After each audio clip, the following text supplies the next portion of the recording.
I miss you like the moon with the sun out of time. Oh, I see you, I hear you. You're an echo that's moving through the night. You're a memory that was lost in time. I miss you, I miss you. When the nights are long and the days are cold.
Yo, what's up, everybody?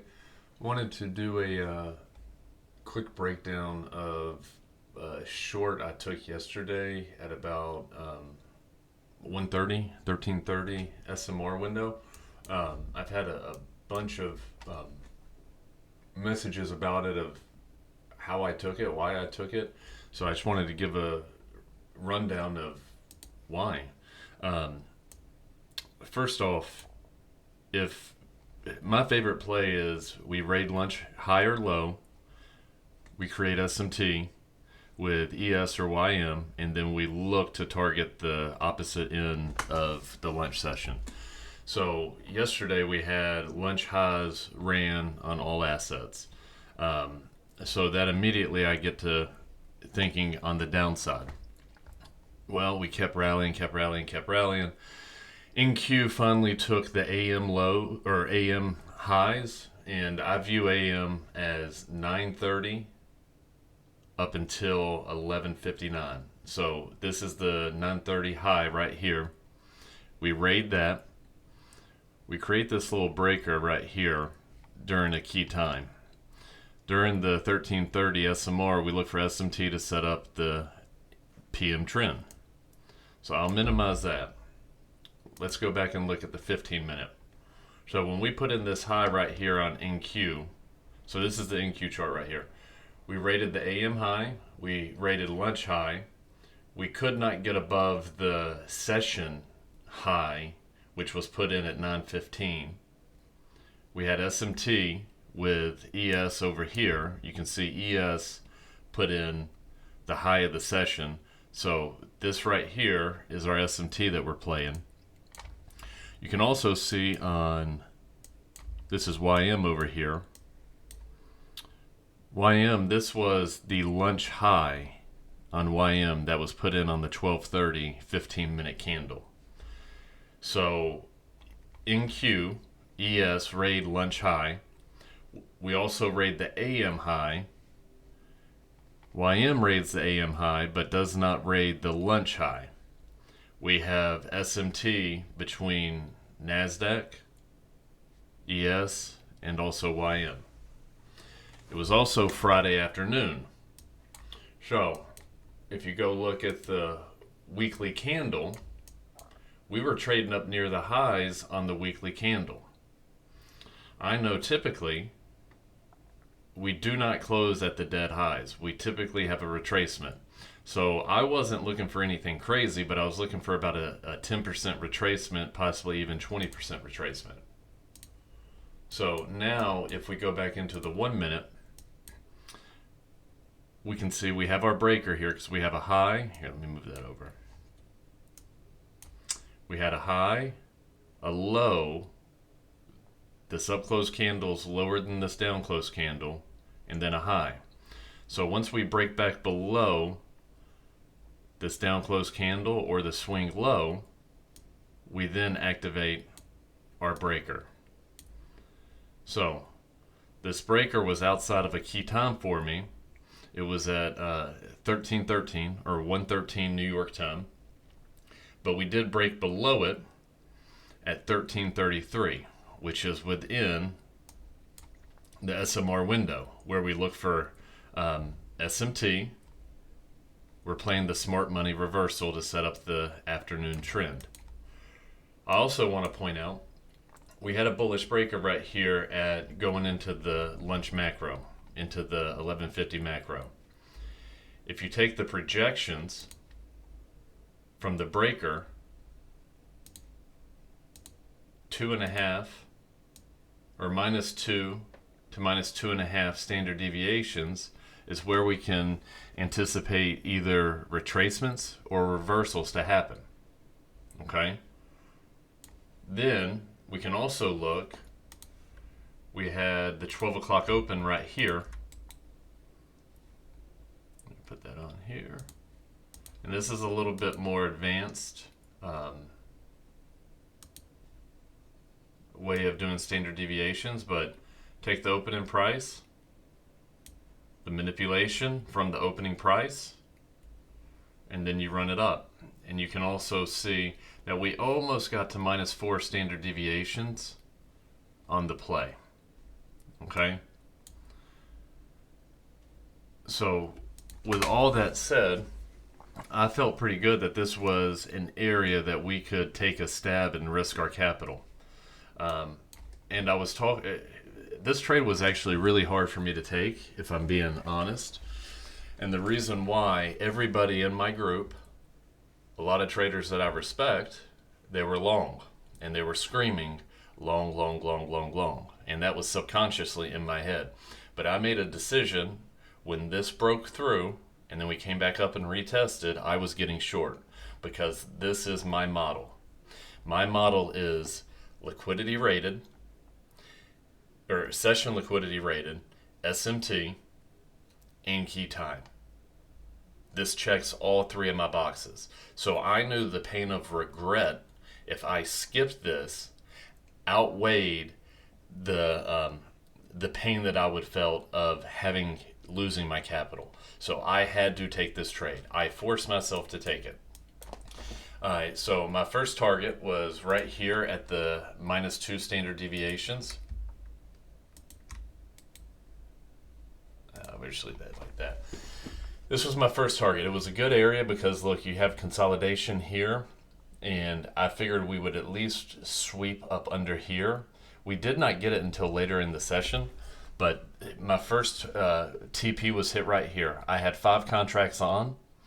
My protocol for taking profits is I take 30 to 40% off at -2, -2.5. So I had 5 contracts on. I took off 2. That's 40% of my position. Then from there, my stop went to break even. So this is where my stop was. And let me make this a little bit bigger. And you can see clearly my stop was never hit. So I could have stayed in this trade. However, when this happened, and I'll let you investigate this, and I'm not going to tell you to dig deep, but everything's on my chart, and you can see it clearly and learn from this. One of my favorite plays is the 1400 time-based change in the state of delivery. So we had the 1400 open right here. We create a potential breaker block right here, which is actually the 1401 candle, but the swing high is what I use. We have a low, high, lower low.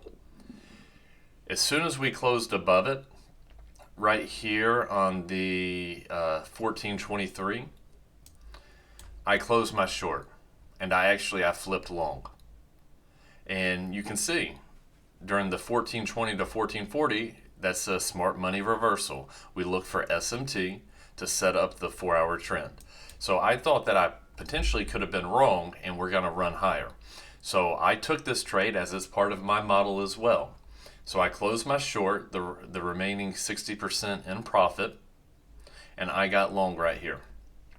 I got long because YM at this candle right here, it rated the 1300 lows. It also had taken the lunch session lows. So there is my liquidity raid, there's my SMT, and here's my key time with a breaker. That also aligned with a key opening time. So I took this long. Obviously you can see right here, I got stopped out. This was where my stop was. And now I don't have the recording of the afternoon or end of day trade, but I got stopped out on my long here. I knew I was wrong and that the short was still in play. I flipped right here. I closed out the trade and flipped when we bounced back up into here. I put my stop up here and I wrote it down into the end of the day. Now granted, we didn't take lunch lows, but my thought process was we're not going to end the week with no wick. So I figured we'd at least retrace 10%, and we did. On the short, I ended up took profit right in here on about a third of my position, and then trailed the stop on the rest. But this was my thought process on taking the short when everybody that I knew was long and looking to add and looking for longs. Also, I will point out, hang on, I don't know what happened here. Here we go. I will point out another thing that gave me confidence into the end of the day and flipping. We created this little 5-minute bearish breaker right here. So we had a high, low, higher high. And then when we closed here, this was a 5-minute bearish breaker, so that's why I was comfortable flipping into shorts here, closing out the long, flipping into shorts. And again, a lot of people I know were looking for longs into the end of the day as well, and patiently waited and got rewarded. But that's my breakdown on this. That's what I was thinking, why I took a short, and I hope this helps. Y'all have a great weekend. Chat soon.